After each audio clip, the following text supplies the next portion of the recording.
प्रिय साधकों, प्रिय मित्रों, प्रिय दर्शकों, सभी को जय गुरुवर, जय महाकाल, जय महादिशक्ति। आप सभी साधक प्रेमियों का मेरे YouTube चैनल छत्तीसगढ़ी टोनहा मंत्र में स्वागत है। आज आप सभी साधकों एवं दर्शकों के बीच बहुत ही गुप्त, अमूल्य और लुप्त विद्या के विषय में जानकारी प्रस्तुत करने जा रहा हूं। इसका जानकारी दूंगा।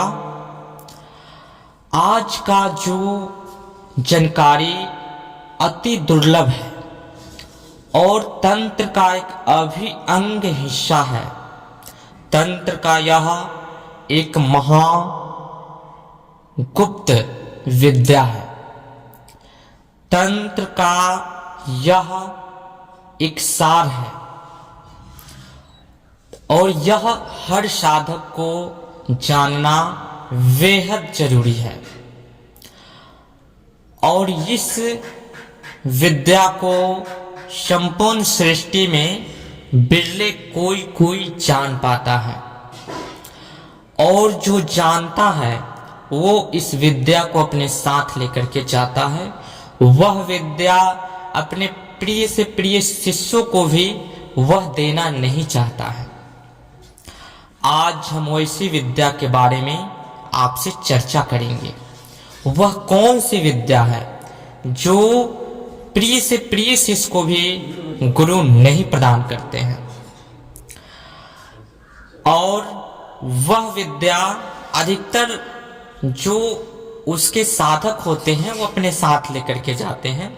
अपने शिष्यों को बहुत ही कम दयालु, कृपालु गुरु, तंत्र शिरोमणि होते हैं जो अपने शिष्यों को दे करके जाते हैं। तो आज मैं उस विद्या के विषय में बात करूंगा आप सभी साधकों से कि वो कौन सी विद्या है और विद्या हर साधक के लिए क्यों महत्वपूर्ण है, क्यों आवश्यक है। और वह विद्या अभी के समय में पूर्ण, हमेशा से प्राचीन काल से गुप्त लुप्त रहा है और अभी के समय में पूर्णतः लुप्त है।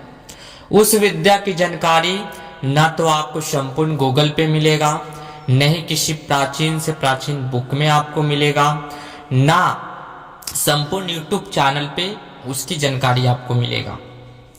आज हम बात करेंगे कि किसी भी आत्मा को चलते फिरते कहीं भी जहां चाहे वहां की आत्माओं को देख करके उससे बात कर सके, उससे कांटेक्ट कर सके, उसकी परेशानियों को जान सके। या हम कहीं कार्टन करने जाते हैं, उसके शरीर में जो एनर्जी, जो आत्मा का तत्व विद्यमान होता है, हम उससे पहले जाने कि यह क्यों, किस कारण, किस वजह से इसके शरीर में व्याप्त हुआ है, इसको पकड़ा है। जैसे कि बहुत सारी अभी के समय में भारतवर्ष में 99% यानी कि सिपली, यानी कि टोनहा विद्या के अंतर्गत या बैरी दुश्मन या जलन की अवस्था से, जलन की दृष्टि से लोगों को परेशानी दिया जाता है। किसी के ऊपर किसी भी शक्ति को छोड़ करके बैठा दिया जाता है, अधिकतर ये होता है। लेकिन इनमें भी कुछ ऐसे केसेस आते हैं जो मेरी, जहां तक हमने देखा है, जाना है, सॉल्यूशन किया है, वहां तक समथिंग ऐसे केसेस 25% आते हैं। ऐसे इसकी मात्रा काफी ज्यादा है, लेकिन हमने जितना जाना है उतना ही व्यक्त करेंगे, उससे 1% ज्यादा नहीं।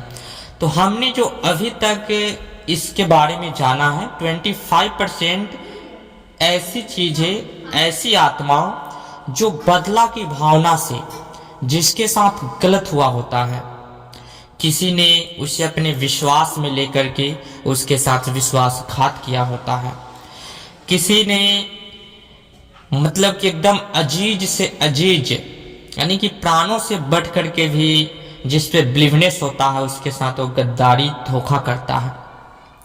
तो वैसी आत्मा को उस गद्दारी विश्वास में लेकर के जब उसके साथ उसके पंच तत्व पंचभूत शरीर को यानी कि अलग कर दिया जाता है, आत्मा और शरीर को यूं कह ले तो उसको मार दिया जाता है किसी भी कारण से, किसी भी वजह हो सकती है या किसी भी माध्यम से मारा जा सकता है। तो वैसी में अगर वह आत्मा दुष्ट प्रवृत्ति का नहीं है, वह सत्यनिष्ठ आत्मा है, तो दुष्ट प्रवृत्ति आत्मा को कैप्चर करना बहुत ही सरल है, आसान है मेरे मानने में, और उसे कहीं भी कभी भी सेट किया जा सकता है, उसे मुक्ति दिया जा सकता है या उसके अनुसार सजा दिया जा सकता है। लेकिन जो सत्यनिष्ठ आत्मा है, इंसान के फेस से, इंसान के चेहरे पे हमेशा सत्य, धर्म, प्रेम झलकता है। तो हर वो आत्मा जो सत्यनिष्ठ है, जो धर्म कर्तव्य पे नित्य निरंतर विराजमान रहा, जब वो ऐसी आत्माओं के साथ किसी ने छल से किसी भी प्रकार का घात उसके साथ किया, उस पर आघात किया, तो वह आत्मा पूर्ण क्रोधित अवस्था में होकर के जब किसी भी इंसान के ऊपर हावी होती है तो उसका सर्वस्त्र नाश करने पे, क्योंकि वो जेन्युइन है, कर्मा का सिद्धांत है, कर्मा को कोई मिटा नहीं सकता है, कर्मा को बस भक्ति रूपी नौका ही मिटा सकता है। जब उस भक्ति रूपी नौका में आप सवार होंगे तो उसे कम किया जा सकता है, मगर वो पूर्ण शून्य नहीं होता है। तो कर्मा का जो सिद्धांत है, कर्म जो है वो देव हो या मनुष्य हो या दानव हो या दैत्य हो या राक्षस हो, ए टू जेड किसी भी योनि की कोई भी आत्म तत्व हो, उसे भोगना ही भोगना पड़ता है, उस कर्मा का हिसाब देना ही देना पड़ता है। तो उसी प्रकार से जब वह सत्यनिष्ठ आत्मा के साथ किसी भी प्रकार का घात होता है तो वह व्यक्ति के शरीर में प्रवेश करके या उस व्यक्ति को किसी भी स्तर से, अब आत्मा बलिष्ठ होने के लिए भी, अब वो आत्मा तत्व में चला गया तो उसको किसी भी शरीर में जब जाता है, हमारे शरीर में हमारी आत्मा व्याप्त है और इसमें जब दूसरी आत्मा एंट्री करेगी तो हमारी आत्मा को परेशानी होता है।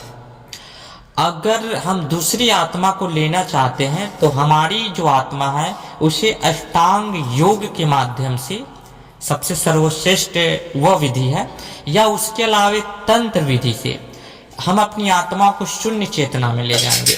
तब हम किसी इतर योनि की या कोई भी योनि की किसी भी आत्मा को अपने अंदर सम्माहित करके इस शरीर को उस आत्मा के माध्यम से चला सकते हैं। तो जब वैसी आत्मा किसी के ऊपर जब हावी होती है तो वो यूं ही जल्दी छोड़ती नहीं या उसके पीछे उसके सर्वस्त्र नाश करने में लगती है। तो सबसे पहले रीजन ऑफ माइंड जानना होता है, रीजन जानना होता है आत्माओं को कि यह किस रीजन से इसको पकड़ा है, क्या इसने वाकई में गलती किया। अब हम लोग जाएंगे, देखेंगे यार अच्छा परिवार है, सब कुछ बढ़िया है, इसके साथ किसी ने गलत किया है, तो किसी ने किसी भी शक्ति को छोड़ रखा है। लेकिन बस उतना ही जानेंगे और अपने मंत्र शक्ति की बल से उस आत्मा को, सत्यनिष्ठ हो या मिथ्याचारी हो, किसी भी हो, वो तो अच्छे जो तंत्र के तंत्रज्ञ मैं नहीं हूँ, मैं तो बस अपने गुरु का एक नन्हा मुन्हा छोटा सा शिष्य हूँ जो अभी तक 0.001% तंत्र को जान रहा हूँ। तो जो अच्छे तंत्रज्ञ होते हैं तो जब वह जाते हैं तो उसका ट्रीटमेंट करते हैं, उसका उपचार करते हैं, काटन करते हैं। लेकिन कभी कभी हमें वहाँ पे हमेशा आत्मा को फेस करना चाहिए। जब वो शक्ति, वो विद्या हमारे पास प्राप्त होगी तो हम उस शक्ति से बात करेंगे कि क्या रीजन है आत्मा का दुख दर्द सुनने जानने का।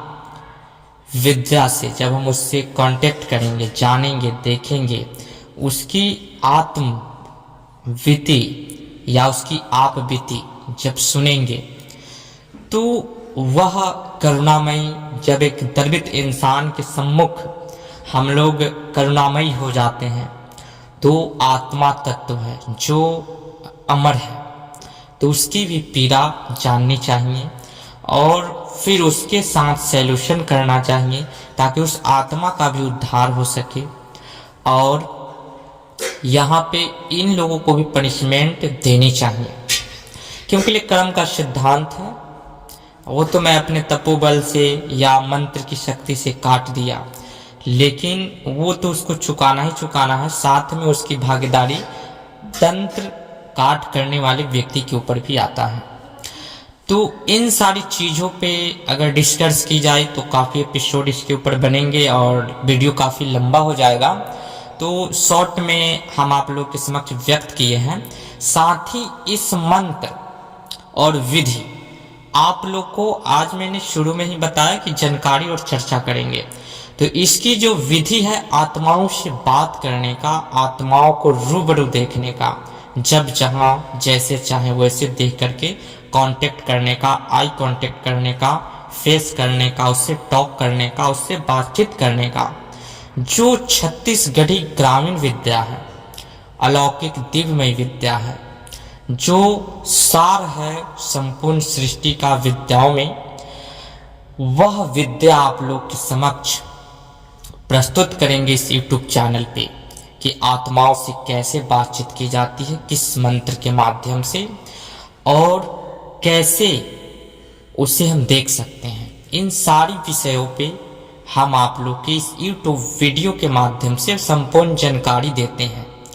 आज मैंने ये वीडियो इसलिए बनाया हूँ क्योंकि मेरा रीजन ऑफ माइंड YouTube की दुनिया से या तंत्र की वजह या तंत्र के ज्ञान से पैसों का, द्रव्यों का अर्जन करना नहीं है।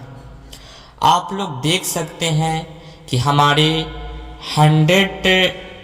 99% वीडियो पूर्ण मतलब कि लोगों के हित के लिए आते हैं, जो गरीब से गरीब लोग हैं या जो तंत्र में परेशान है, जो तंत्र से अबिलीवनेस को प्राप्त कर लिए हैं, बिलीव आप विश्वास में चले गए हैं, विश्वास को छोड़ चुके हैं चंद लोगों की वजह से, जिन्होंने पैसों के ऊपर तंत्र का साम्राज्य स्थापित किया, अपने आप को द्रव्यों का सम्राट बनाया।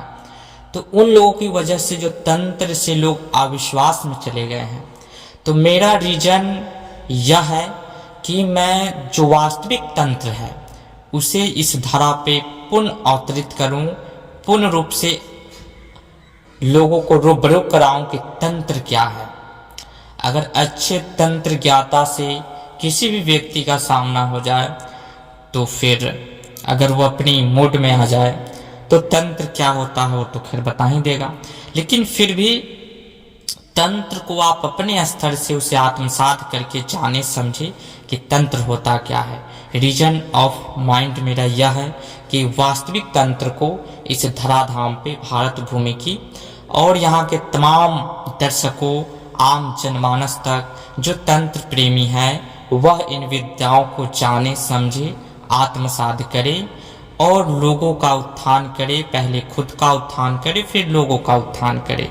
साथ साथ जिन आत्माओं का काटन करते हैं उसकी परेशानी को जानते हुए फिर उस आत्मा को भी मुक्त करे और उसे भी समझा करके उसके क्रोध अवस्था को शांत करे।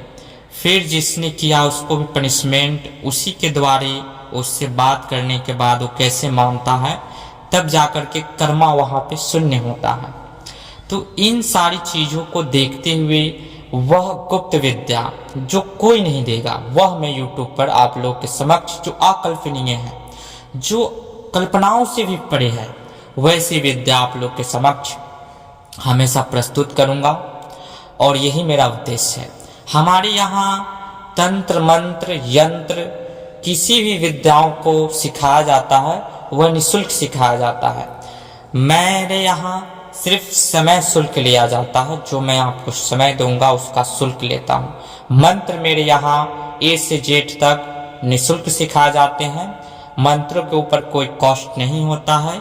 वह जब आप हमारे पेड ग्रुप में जुड़ेंगे तो पता चल जाएगा। अगर कॉस्ट होता तो कितने मंत्र जितना हम फिक्स करते उतना ही देते, लेकिन मेरे वहाँ फिक्सेड का कोई सिस्टम नहीं है। कितना मिल जाता है वह हमसे जो जुड़े साधक है वही लोग जान पाते हैं।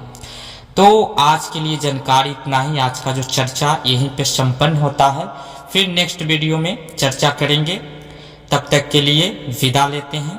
जय गुरुवर, जय महाकाल, जय माँ आदिशक्ति।